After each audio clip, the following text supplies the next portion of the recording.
श्री हितरिवंश महाप्रभु, जिनके मधुर भाव से श्री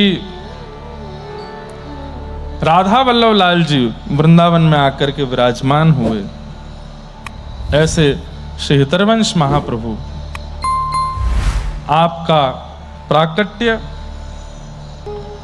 देवबन नाम का एक स्थान है, हरिद्वार से थोड़ा पहले पड़ता है।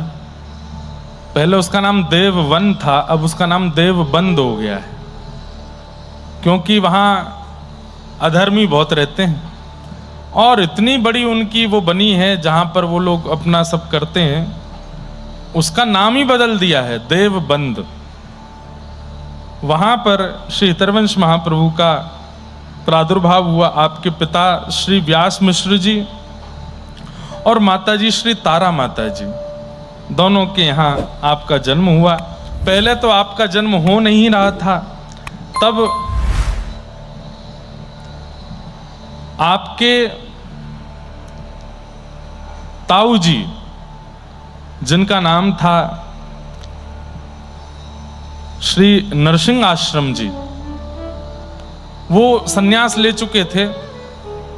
एक बार भ्रमण करते हुए देवबंद आए तो उनके छोटे भाई व्यास मिश्र जी और उनकी पत्नी तारा माता दोनों प्रणाम करने के लिए गए और नरसिंह आश्रम जी से जाकर के आपने प्रार्थना की।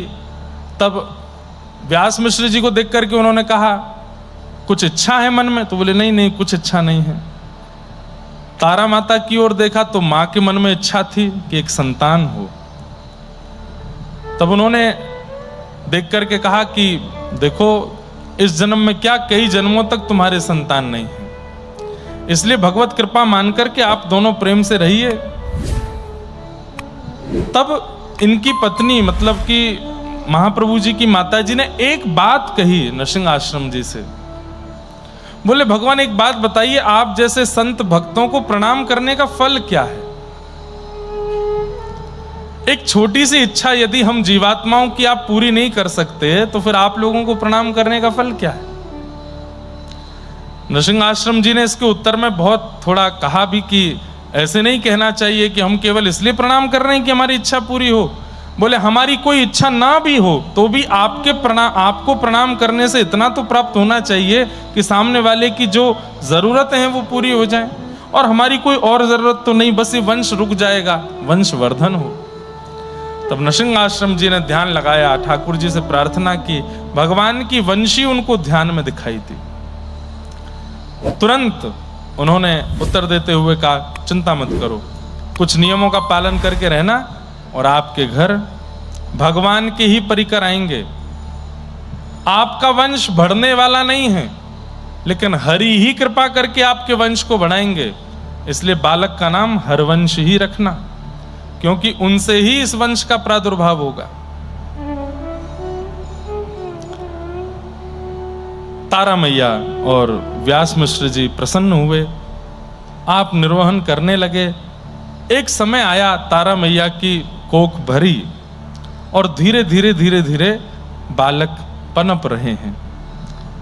लेकिन कुछ महीने ही व्यतीत हुए थे कि तारा मैया को अचानक से श्री यमुना जी का दर्शन होने लगता था, अचानक से श्री गिरिराज जी की तलहटी का अनुभव होता था, अचानक से श्री वृंदावन के, जो कभी वृंदावन गई ही नहीं थी अपने जीवन काल में, अचानक से उनको वृंदावन का स्मरण स्फूर्ति होती है। क्यों?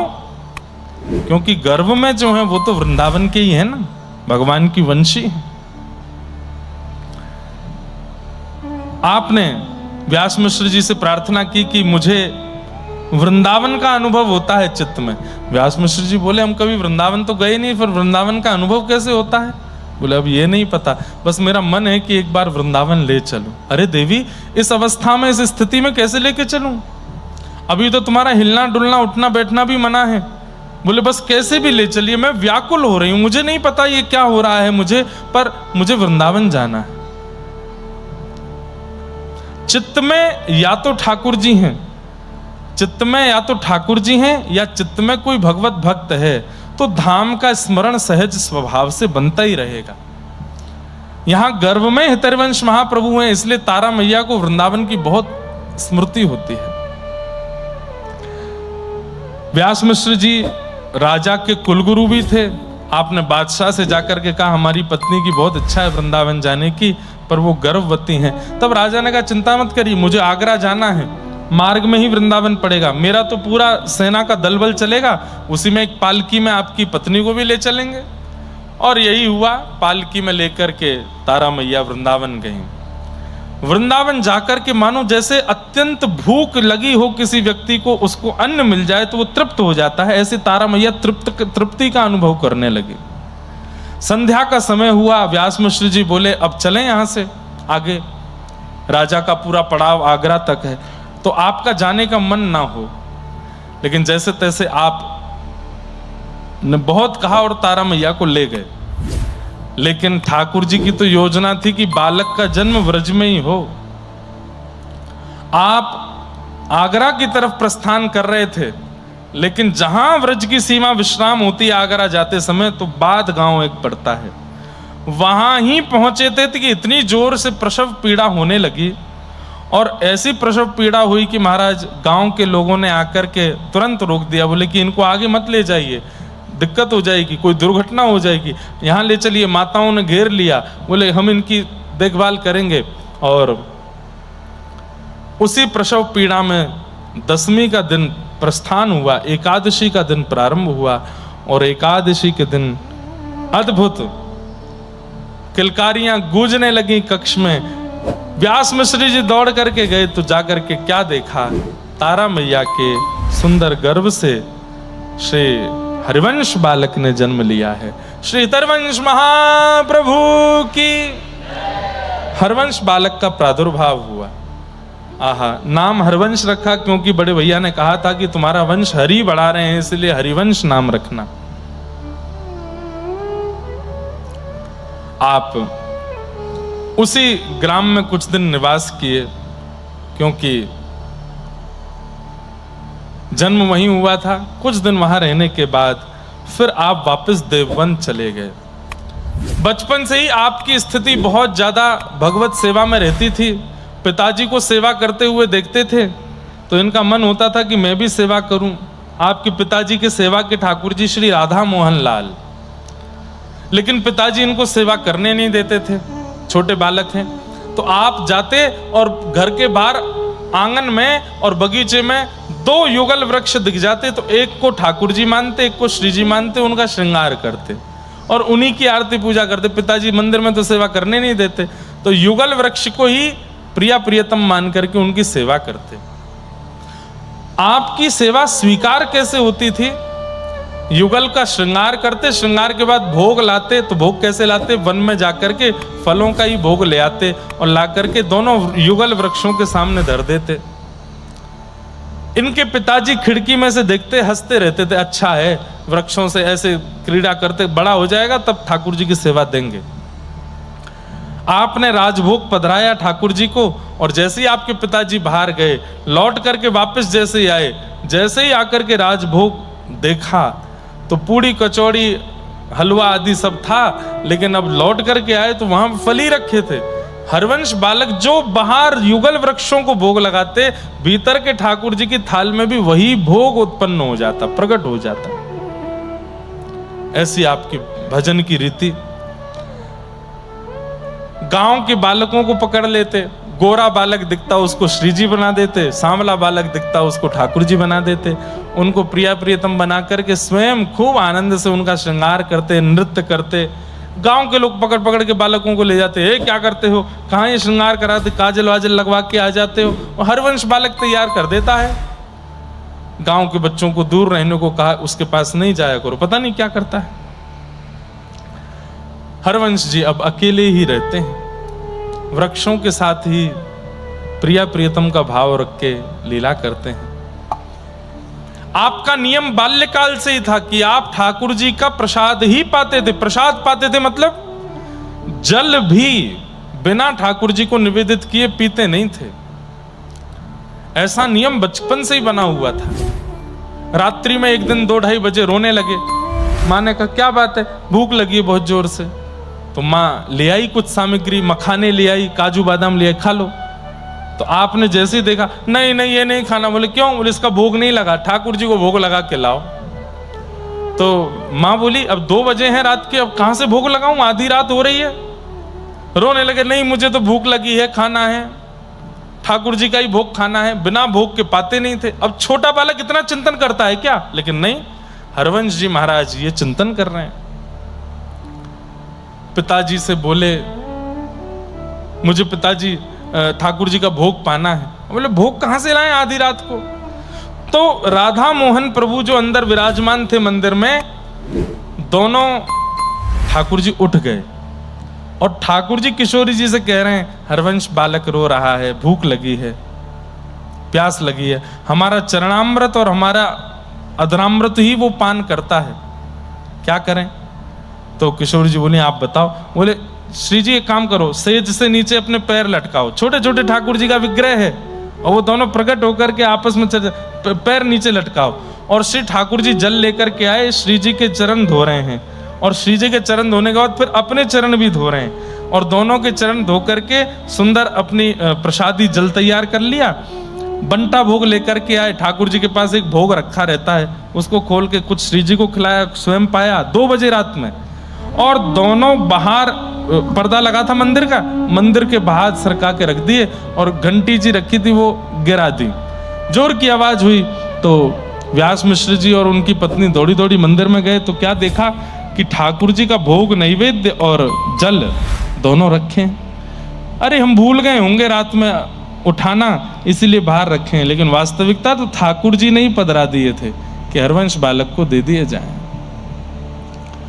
आपने वही उनको पवाया और इस प्रकार से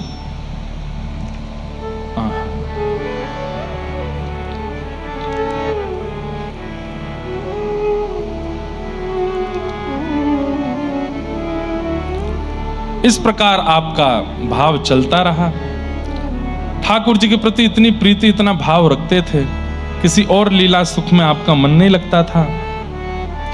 तब सब लोगों ने मिलकर के कहा कि इनका विवाह करा दो और एक समय आने पर आपका विवाह हुआ और रुक्मणी बाई नाम की आपकी पत्नी थी जिनसे विवाह हुआ।